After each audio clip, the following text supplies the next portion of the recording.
Assalamualaikum warahmatullahi wabarakatuh, saudara-saudara sekalian. Saya banyak lagi untung-untung ataupun manfaat-manfaat ataupun apa kaedah lain yang kita boleh pakai selain daripada ambil cuma buah papaya. Ni saya ambil daripada peti ais tadi, dah hampir masak ni saya beli untuk makan lah, kadang-kadang 2-3 biji saya sediakan setiap pagi ataupun bahagian sebelah sebelum pukul 12 tengah hari kan fruit time. So this is one of the best. You tengok design Tuhan bagi tu ada warna yang kalau dah macam ni dah masak ni dah mula lembut sikit kan. Okey, saya nak cerita daripada luar ni sampai ke isi dia sampai ke dalam ni. Ni dalam ni yang biji hitam-hitam ni, kalau you pandai guna dia punya manfaat dia, you banyak saya nak bagi keuntungan. Ni tak cerita daun dia lagi, tak cerita dia punya getah-getah dia lagi, walaupun ada bahayanya yang saya bagi pantang larang nanti, tapi banyak lagi dia punya keuntungan. So tuan-tuan sekalian, kalau boleh daripada sekarang you jangan ambil makan kat luar ni saja. You ambil daripada dalam ni, you korek semua ni sekali, okey? Macam tu. Makan macam ni, okey? So ambil tu, kat situ semua ada biji-biji dia tu. Okey, tapi ni banyak sangat. Kalau boleh ambil antara 5-6 biji je, you telan dengan isi tu sekali. Boleh tak? Sebab apa? Bijinya tu pahit. Bagi mereka yang tak biasa. So, kalau tak biasa, ambil 2-3 biji dulu. Okay? Kalau saya dan anda yang dah biasa, boleh ambil sampai 7 biji sehari. Atau 5 biji amalkan. Okay? Sama juga dengan biji rambutan dan sebagainya. Dulu saya katakan ada banyak manfaat. Asal-usul buah papaya, anda tahu kat mana? Cuba teka.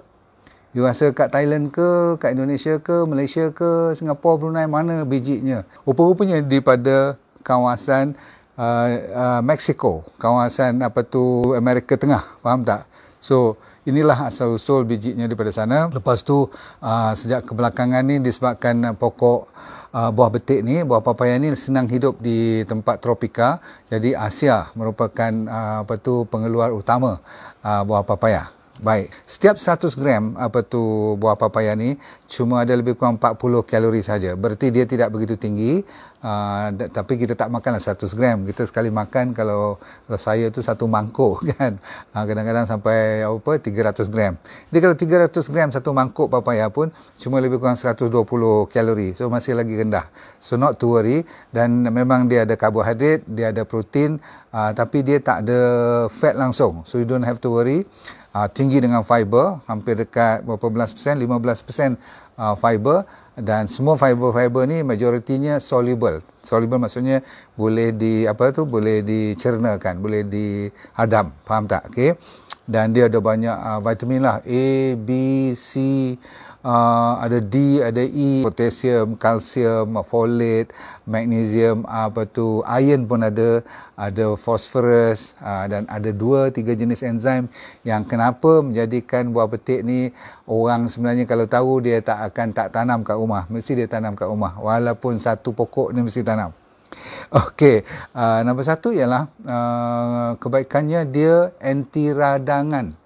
Yang paling bagus buah betik, orang sampai jadikan ekstrak dia ambil daripada buah betik, daripada biji dan daripada kulit-kulit betik ni semua. Dia ada satu enzim yang dinamakan papain.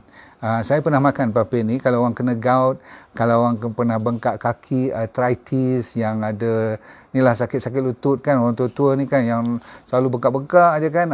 Dia mengurangkan bengkak, mengurangkan merah-merah, mengurangkan semua radangan ni, anti-inflammation. Yang paling kuat namanya papain. In fact, kalau you pergi ke farmasi ada jual. Jadi pasal apa you nak pergi farmasi kalau dah ada daripada buah yang saya tunjuk tadi tu kan? Makanlah. Okay? So papain is very good.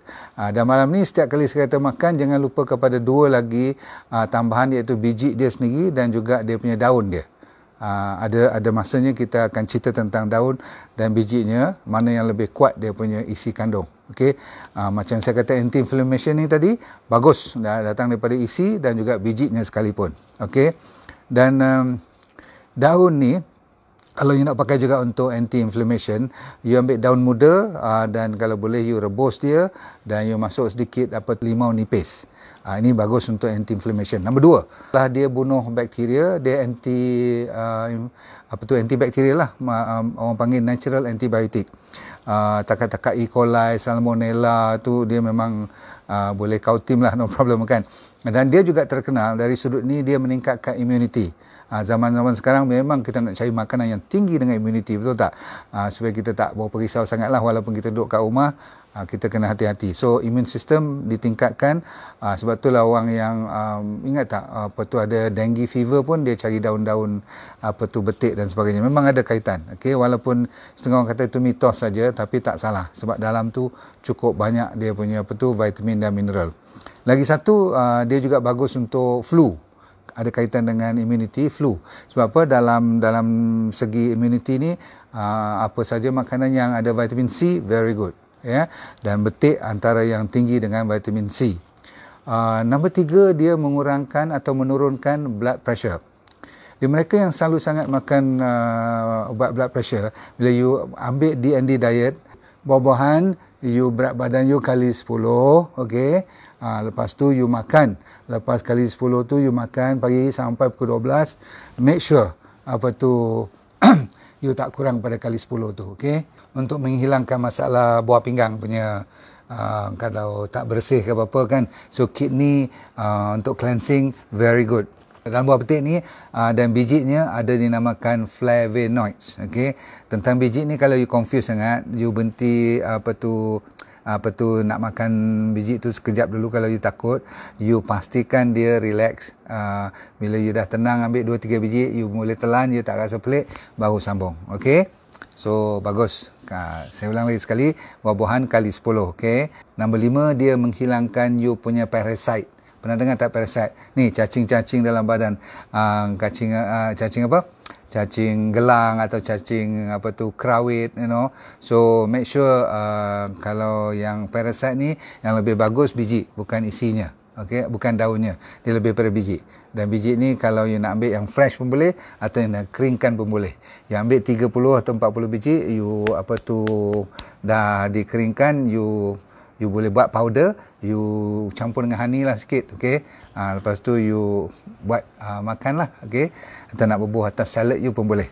Itu untuk orang yang tak mau makan Zental lah, tak mau makan ubat-ubat farmasi. Dia bagus untuk apa tu parasite. Nombor 7 adalah untuk acne. Buah betik terkenal kalau pakai daun dan dia punya apa tu daun muda tu diamalkan buat ulam, you know, buat dia punya ni direbus, lepas tu dengan bijinya sekali dia boleh apa tu kali ni you campur, you buat paste. Tahu paste tak?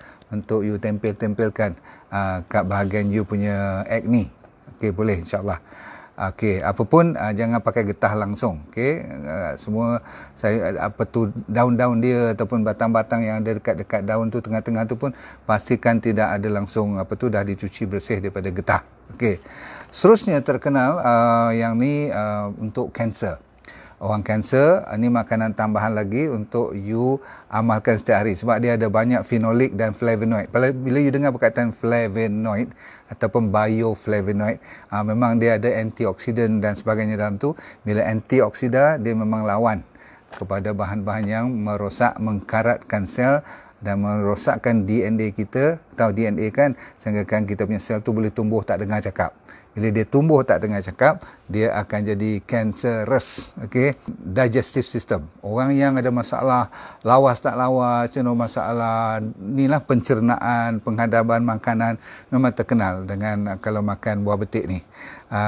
Dan setengah orang yang sembelit memang senang lah. Sebab tu orang selalu kalau sembelit, dia kata hang pi cari apa tu buah betik. Betul tak? Okay? Dan kalaupun ada buah sir sekalipun, buah betik lah antara jawapannya. Okay, sambung. Mereka yang takut kepada bila tua besok tulang reput kan ada banyak makanan.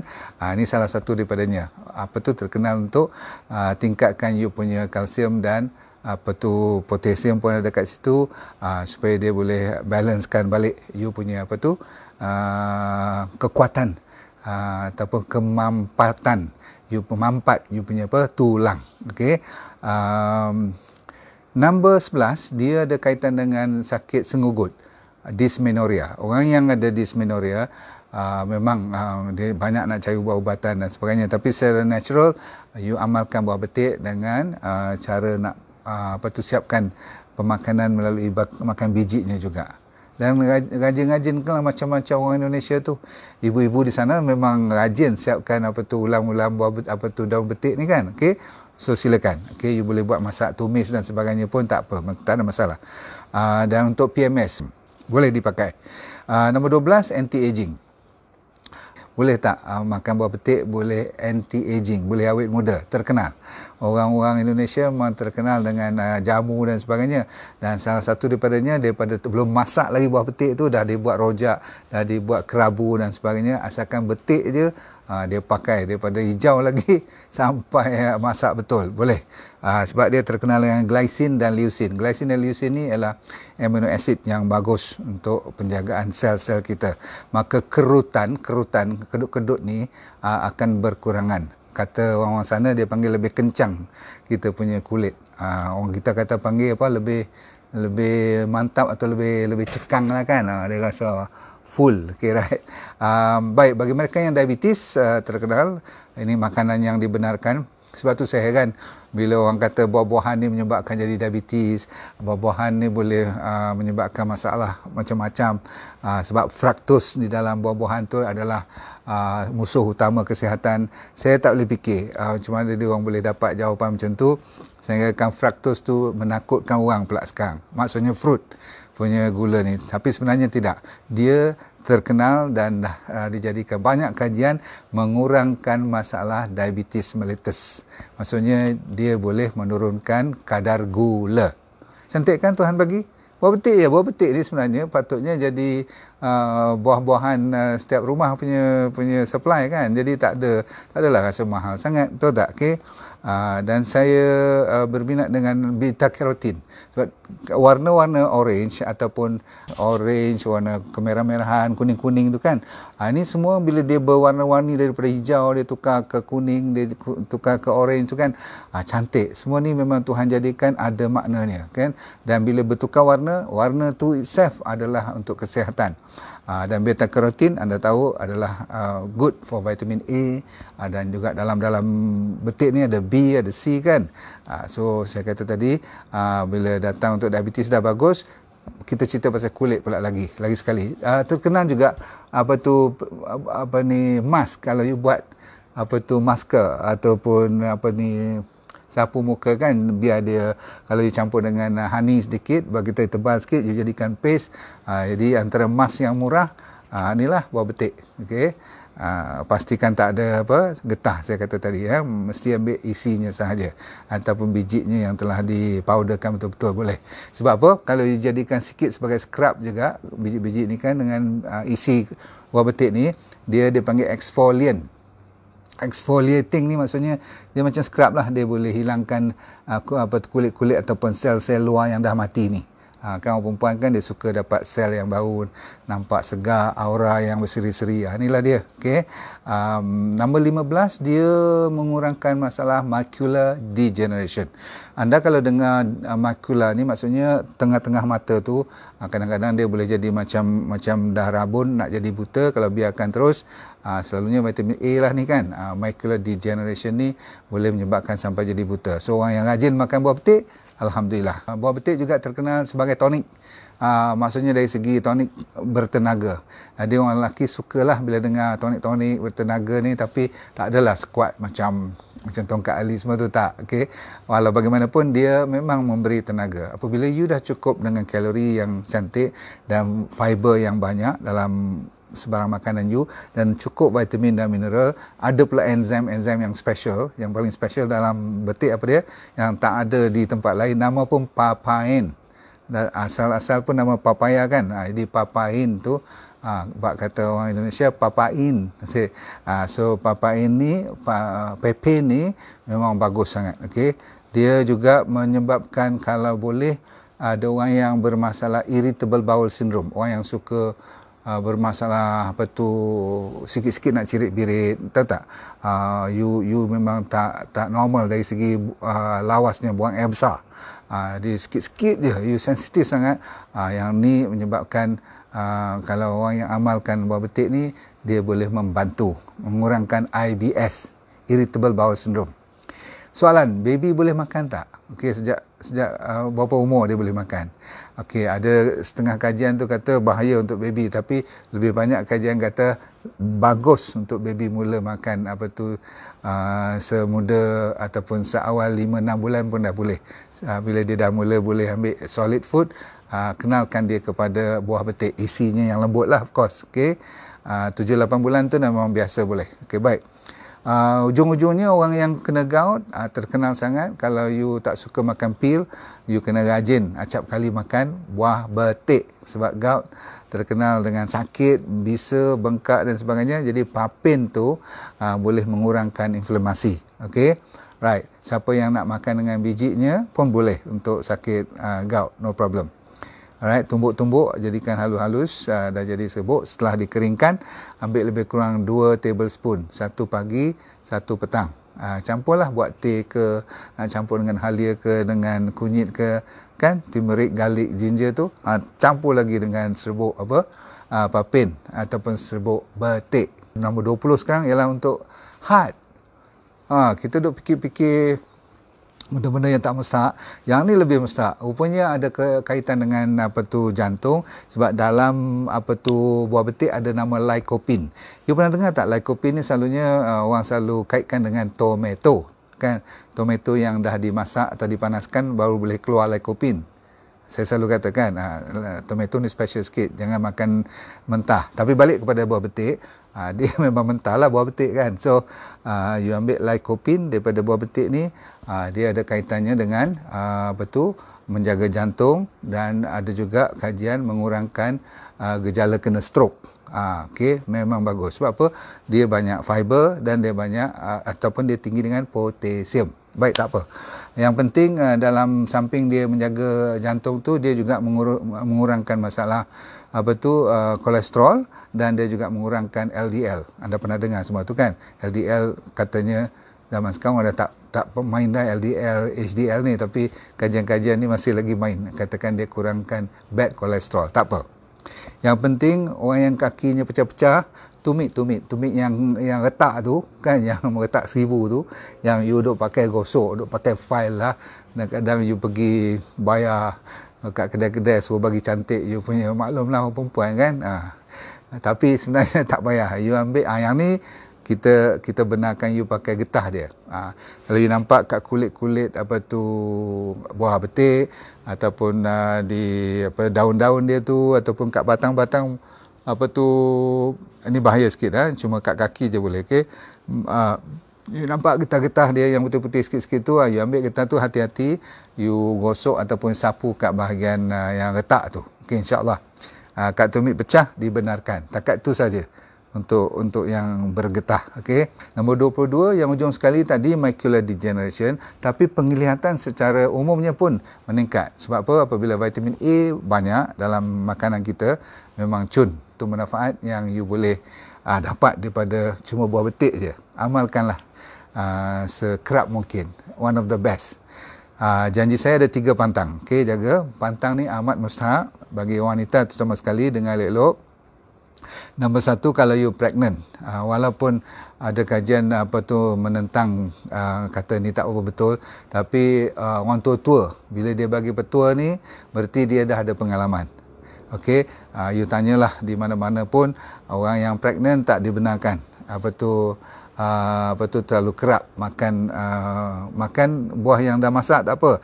Tapi kalau yang hijau, kalau yang masih lagi mentah, maksudnya muda, ataupun biji-biji dia, daun-daun dia, jangan langsung. Okey, terutama sekali kalau ada getah betik ni, jangan orang yang pregnant tempuh atau makan pun. Pasal apa?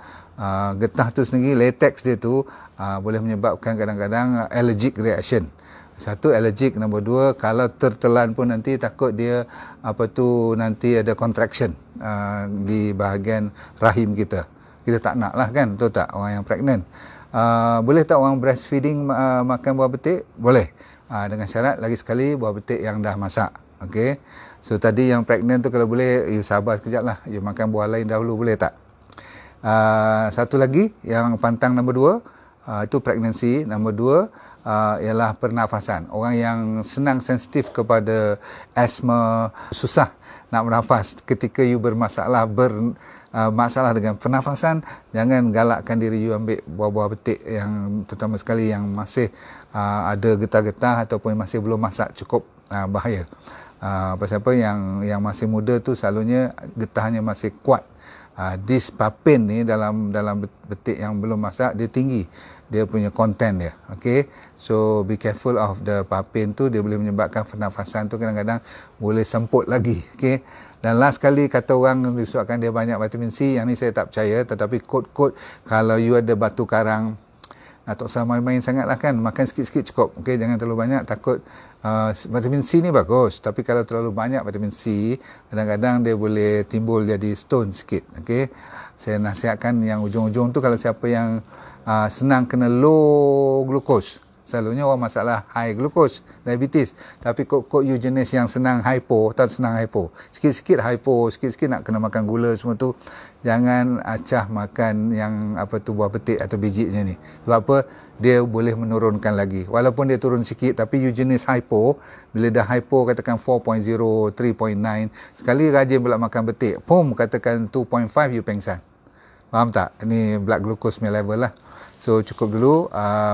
Cuma saya lupa nak cerita tadi, buah betik juga bagus kalau you amalkan bijinya, antara 5 hingga 7 biji sehari, lebih kurang 7 lagi sekali, saya suka angka 7 ni kan. You tumbuk dia jadi powder, boleh juga, dan you campur dengan madu, ataupun tak payah tumbuk, fresh macam ni pun, mana dia biji ni, fresh macam ni, kalau you nak makan ni dah boleh makan ni. Okay, ni dah boleh makan. Okay, so you ambil 7 biji macam tu. Kalau you rasa nak bagi sedap sikit, you bubur madu lah. Tapi orang macam kita ni yang biasa-biasa macam saya, gigit macam biasa je. Tapi gigit dulu, jangan telan terus. Okey, jangan risau dia tak kena appendix lah. Orang dulu-dulu kan kalau kita makan biji-biji, kalau selasih ke, chia seed ke, apa lagi, buah jambu kan, buah ciku kan, you rasa macam pasir-pasir tu nanti masuk ke dalam appendix. Tak pernah jadi cerita macam tu, don't worry. Okay, sangkut kat empedu ke, dia termasuk kat situ, tak pernah jadi macam tu. Sebab bila dia sampai dalam perut saja, kena acid 2.0 tu memang kisah habis dah. Okay, so liver is very good untuk siapa yang nak jaga liver.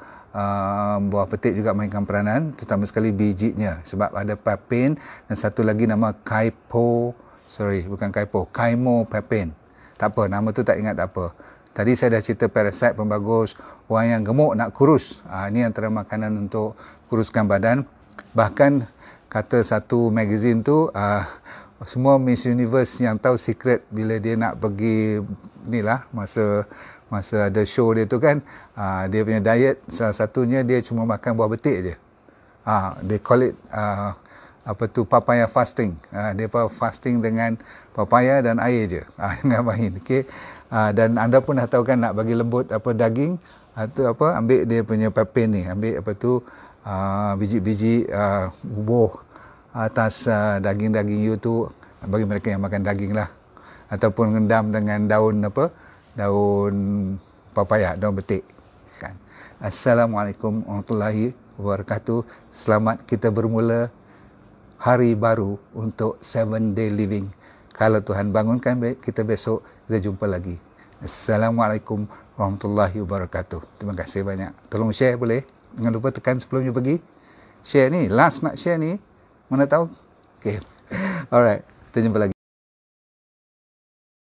Assalamualaikum warahmatullahi wabarakatuh. Saudara-saudara sekalian, kita nak ajak you masuk DND Academy. Kenapa? Nombor satu, you bayangkan ilmu yang saya dah buat lebih kurang dekat 2 tahun ni, dah lebih 200 over YouTube punya video, you akan dapat yang telah dieditkan. Nombor satu. Nombor dua, you akan dapat semua premium program seperti Goodbye Diabetes, Goodbye Obesity, Goodbye Cancer pun, Goodbye Stress, dan kita nak buat banyak lagi, Goodbye Arthritis, ada 12 Goodbye nanti. So anda akan dapat dari semasa ke semasa. Nombor tiga, you akan dapat berkonsultasi dengan doktor-doktor yang ada hampir 30 seluruh Malaysia, yang dipanggil Wellness Advisor. Semuanya para doktor medical. Dan nombor empat, you akan dapat apa saja ilmu yang terbaru dan produk-produk terbaru yang saya akan cerita kepada anda. Tapi nombor 5, dengan menggunakan satu jari aja, you boleh share dengan kawan you bila dia beli atas platform kita dndacademy.my, dndacademy.my, you akan dapat imbuhan 3 kali. You sendiri beli dapat, kawan you beli dapat, dan kawan daripada kawan you pun dapat 3 kali. So, sambil belajar, sambil menjana pendapatan. Okey, saya berjumpa anda di dalam DND Academy. Join sekarang. Assalamualaikum warahmatullahi wabarakatuh. Bye.